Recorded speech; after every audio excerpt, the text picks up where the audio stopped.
All right, Bradley, really grateful that you're able to take a few extra minutes for us. Yeah, I want to sure. ask you about billionaire support for the 2024 election. Sure. Why do you think so many influential business leaders, people like Elon Musk, the Mark Andreessens of the world, are backing the candidacy of Donald Trump this election? And what more do you think Vice President Harris or Democrats can do to earn the support of those type of business leaders? Yeah, I think it's a few things. I think the first is, some of those guys are Republicans, right? So Peter Thiel is a Republican. David Sachs is a Republican. They always have been. The second thing is, they're looking out for what they think are the best interests of their investments and their portfolio. So if you take Mark Andreessen as an example here, Andreessen Horowitz is one of the biggest crypto investors in the world. Gary Gensler, who is Biden's SEC chair, has been an absolute disaster for crypto. And so Andreessen went out and supported Trump because he's looking for better regulatory treatment for his industry. That makes sense. And so if you're Elon Musk and you've got government contracts with SpaceX and Starlink, and you think that, you want to make sure that Trump doesn't get rid of the economic incentives and subsidies for electric vehicles, then you might have reason to want to back a candidate. And then beyond that, I think when a lot of these people came out for Trump, Biden was still in the race, and it looked pretty clear that Trump was definitely going to win. So they were getting out ahead of it. After Biden dropped out and Harris took over, an organization called VCs for Kamala was launched. Over 800 different VCs have joined it. And the truth is, I think for whatever issues Kamala has, lack of money is not one of them, right? She has raised over $1 billion this quarter. She has the money she needs to win. It doesn't mean she will win. In fact, I would argue that the efficacy of this money at this point is pretty low. How many mail pieces can you send an undecided voter in Maricopa County at this point and have it make a difference? But yeah, so look, I think there's one of these issues that sort of gets a lot of attention because anything that someone like Elon does gets attention. And clearly he is a major factor in this race. But overall, if Harris loses, it's not going to be because she didn't court enough billionaires successfully. You may have seen just a few days ago, Elon Musk explicitly tweeted the words, "Kamala hates Christians." What do you think Elon Musk has done to himself in the case that Harris does win? He is doubling down, he is tripling down, he is quadrupling down on a Trump presidency. But what does this mean for him personally or for his businesses, these lucrative contracts, if it does go the other way? I mean, he's going full scorched earth against the sitting vice president. I think he looks at the world and says, I do what I want. I say what I want. I don't worry about the rules or laws or anything else. And it always works out fine for me, right? There are points where it looks like he's in various forms of legal trouble, and it always sort of works out okay. There are times where his pay gets taken away, and then it gets reinstated.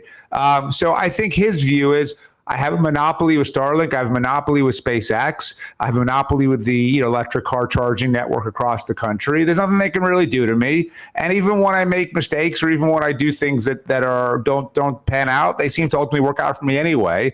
And so one is, I think history has taught him not to care. And two, look, I think Elon is a lot like Trump in many ways, in that he is driven by the desperate need for attention and validation at all times, and negative attention for him is better than no attention at all. And so he will say or do whatever it takes for people to notice him and talk about him. So his goal is to have people like you and me right now talking about him. So he's getting what he wants. Well, to that point, Donald Trump has also actively been promoting tokens for his new cryptocurrency exchange. It is called World Liberty Financial. What do you make of the Trump crypto overlap for this election, especially given the kind of weird tokenization rules about how much of the net revenue would actually go back to Trump and his family? Yeah, so look, I think almost any business deal Donald Trump touches sort of automatically, turns sour pretty quickly. This guy has had to declare bankruptcy multiple times. Pretty much every business he's ever been in typically fails. If anyone ever does profit from them, it's him, but not his shareholders or investors or partners or anyone else. I think you'd be a fool to invest in any Donald Trump business or token or platform in any way, shape, or form. Putting that aside, but more broadly, look, I do think there's a real opportunity for Trump, if he does win, to put in an SEC chair that is much more favorable to crypto. And the problem with Gary Gensler's take on crypto isn't that he's against it. You're entitled to have a view on it, and you're entitled to not support crypto. But Gensler takes the position that he won't even give crypto the rules of the road to begin with, right? So when Coinbase asks, well, we're allowed to do margin lending or not, his answer is, well, you do what you want to do, and maybe we'll put you in jail, maybe we won't. That's not how rule of law works. That's not how this country is supposed to work. You don't have the right to just reserve judgment on everything and then you decide afterwards whether or not it happens to be illegal or not based on what you prefer. That's not a democracy, and that's not a society that we live in. So there's big opportunity for Trump or Harris to meaningfully improve crypto regulation. When it comes to a Trump token itself, I'm not an investment advisor, but my advice would still be stay the hell away. Finally, since you mentioned Gary Gensler, Donald Trump got a lot of applause recently at the Bitcoin conference in Nashville when, among other things, he said he would fire SEC Chairman Gary Gensler, frustrating there largely being the SEC's inability to clearly define what is a security and what is a commodity. Do you think whoever the next president is, that Gensler should in fact be replaced? Absolutely. I think Gensler's been an absolute disaster. He's been a disaster for crypto. He's been a disaster for fintech.